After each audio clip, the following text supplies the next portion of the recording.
بسم اللہ الرحمن الرحیم۔ السلام علیکم ناظرین، آج کا ہمارا ٹاپک، آج کی ہماری گفتگو حضرت یونس علیہ السلام مچھلی کے پیٹ میں کیسے پہنچے۔ ناظرین، اس سے پہلے گزارش ہے کہ ہمارے چینل کو سبسکرائب کریں، لائک کریں، بیل آئیکن کو دبائیں تاکہ ہر نئی آنے والی ویڈیو آپ تک پہنچ سکے۔ حضرت یونس علیہ السلام کی قوم کے لوگ نینوی علاقہ موصل میں رہتے تھے، کفر و شرک بت پرستی میں مبتلا تھے۔ اللہ تعالیٰ نے حضرت یونس علیہ السلام کو ان کے پاس بھیجا۔ آپ نے انہیں ایمان لانے اور بت پرستی چھوڑنے کے متعلق حکم دیا، لیکن قوم نے آپ کی تکذیب کی۔ آپ علیہ السلام نے انہیں اللہ تعالیٰ کے فیصلے سے آگاہ کیا کہ اگر تم ایمان نہیں لاؤ گے تو اللہ تعالیٰ کے عذاب میں مبتلا ہو جاؤ گے۔ آپ خود ان لوگوں سے ناراض ہو کر شہر سے باہر چلے گئے۔ جب انہوں نے حضرت یونس علیہ السلام کو نہ پایا تو بہت خوف میں مبتلا ہو گئے۔ کہا کہ اب عذاب ضرور آئے گا۔ آپ علیہ السلام نے ان کو ایک خاص مدت تک دنیاوی مال و متاع سے نفع حاصل کرنے کی مہلت دی تھی کہ اگر تم ایمان نہیں لاؤ گے تو فلاں وقت تم عذاب میں مبتلا ہو جاؤ گے۔ مہلت کی مدت آ گئی، اس میں بھی کئی اقوال ہیں۔ تفسیر کبیر کے حوالے سے مدت 40 دن تھی، روح المعانی کی مدت سے وہ 3 دن تھی۔ تفسیر کبیر کے مطابق جب 35 دن گزر گئے تو آسمان پر شدید بادل آ گئے جن سے بہت زیادہ دھواں نکلنے لگا۔ وہ دھواں شہر تک پہنچ گیا اور اس نے مکانوں کو اپنی لپیٹ میں لے لیا۔ اب وہ لوگ سمجھ گئے کہ یونس علیہ السلام نے جس عذاب کے آنے کے متعلق کہا تھا بس وہ آنے ہی والا ہے۔ شدید خوف میں مبتلا ہوئے کہ ڈر کے مارے شہر کو چھوڑ کر جنگل میں چلے گئے۔ انہوں نے اپنی عورتوں اور بچوں کو جدا کر دیا، یہاں تک کہ تمام جانوروں اور ان کے بچوں کو بھی جدا جدا کر دیا۔ جب وہ ایک دوسرے سے جدا ہو کر ایک دوسرے کی طرف مشتاق ہونے کی وجہ سے بے قرار ہو گئے، وہ اپنی آوازیں نکالنے لگے۔ ان جانوروں کی دردناک آوازیں زبان حال سے آہوزار ایک عجیب دردناک منظر پیش کر رہی تھی۔ وہ سب انسان، مرد، عورتیں، بچے اللہ تعالیٰ کے حضور اپنی عاجزی کا اظہار کر رہے تھے، رو رہے تھے اور عرض کر رہے تھے، اے اللہ پاک، ہم تجھ پر اور تیرے نبی پر ایمان لے آئے ہیں، ہم اپنے گناہوں کی معافی طلب کر رہے ہیں۔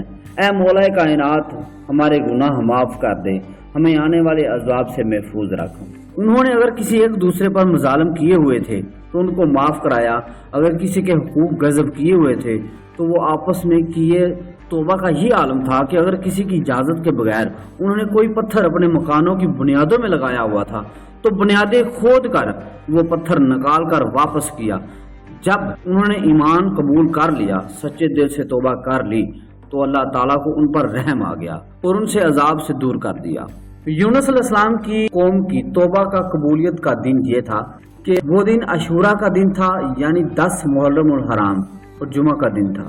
وہ اپنے ایک بزرگ عالم کے پاس جا کر پوچھ رہے تھے کہ ہم پر عذاب آنے والا ہے، ہم کیا کریں؟ اس نے انہیں مشورہ دیا تھا کہ تم اللہ تعالیٰ کے حضور یہ دعا کرو، اے اس وقت بھی زندہ رہنے والے جب کوئی زندہ نہیں رہے گا، اے ہمیشہ زندہ رہنے والے، اے مردوں کو زندہ کرنے والے، اے ہمیشہ زندہ رہنے والے، تیرے بغیر کوئی معبود نہیں۔ اے اللہ تعالیٰ، بے شک ہمارے گناہ بہت بڑے ہیں، حد سے بڑھ چکے ہیں، تو عظیم ہے، تو جلیل القدر ہے، ہمارے ساتھ وہ سلوک کر جو تیری شان کے لائق ہے، کیونکہ تو رحیم و کریم ہے، لہذا شان کریمی کے مطابق ہمارے ساتھ معاملہ فرما اور ہمارے ساتھ وہ سلوک نہ فرما جس کے ہم حقدار ہیں۔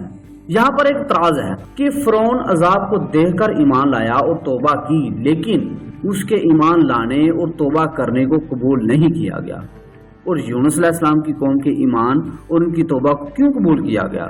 اس میں پھر جواب آتا ہے کہ فرعون نے عذاب کو دیکھ کر توبہ کی تھی، کیونکہ جب وہ غرق ہونے لگا تھا تو اس نے کہا تھا میں ایمان لاتا ہوں، لیکن یونس علیہ السلام کی قوم نے عذاب کا مشاہدہ کرنے سے پہلے صرف علامات عذاب کو دیکھ کر ایمان قبول کر لیا اور توبہ کر لی کہ اب عذاب آنے ہی والا ہے۔ اب فرق واضح ہو گیا کہ فرعون کا ایمان عذاب کے مشاہدہ کرنے پر اور ان کا ایمان عذاب کا مشاہدہ کرنے سے پہلے تھا۔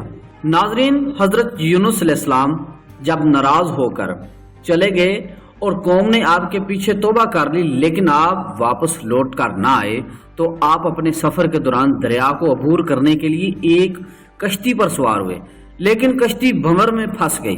اس وقت کے دستور اور رواج کے مطابق یہ خیال کیا جاتا تھا کہ جب کوئی غلام اپنے مالک سے بھاگ کر جا رہا ہو اور کشتی میں سوار ہو تو وہ کشتی اس وقت تک کنارے نہیں پہنچتی جب تک اس غلام کو کشتی سے اتار نہ لے۔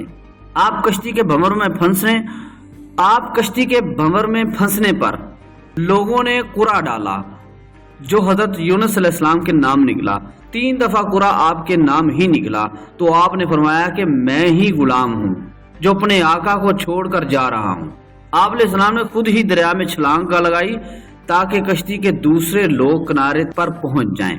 اللہ تعالیٰ نے ایک مچھلی کے دل میں القاء کیا اور حکم دیا کہ حضرت یونس علیہ السلام کو نگل لے، لیکن یہ خیال کرنا کہ یہ تمہارا پیٹ ان کے لیے قید خانہ بنایا ہے، انہیں تمہارا لقمہ نہیں بنایا، اس لیے انہیں خراش تک نہ آنے دی جائے، ان کو بال برابر بھی نقصان نہ پہنچے۔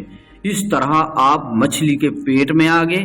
یہ آپ پر ایک امتحان تھا اور یار کا یار کو عطاب تھا۔